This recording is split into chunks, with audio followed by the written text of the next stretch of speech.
Mga bro, may bago na namang galawan ang Philippine Coast Guard na worth talking about at medyo creative ang paraan ng pagbunyag.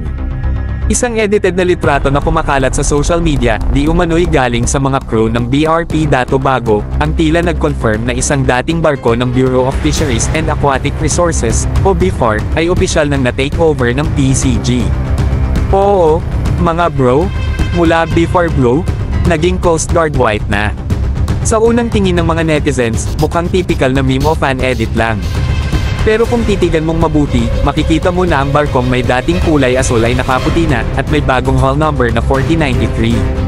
At bagamat halatang inedit ang photo ng background at ang Philippine Coast Guard na marka, hindi peke ang repainted na katawan ng barko, legit ang white paint scheme, bro. Ang BRP Dato Bago, na dating pang BFAR, ay isang magandang halimbawa ng resource optimization. Hindi na sayang ang asset, ginamit muli at nirepurpose para sa mas mataas na mission profile sa ilalim ng PCG.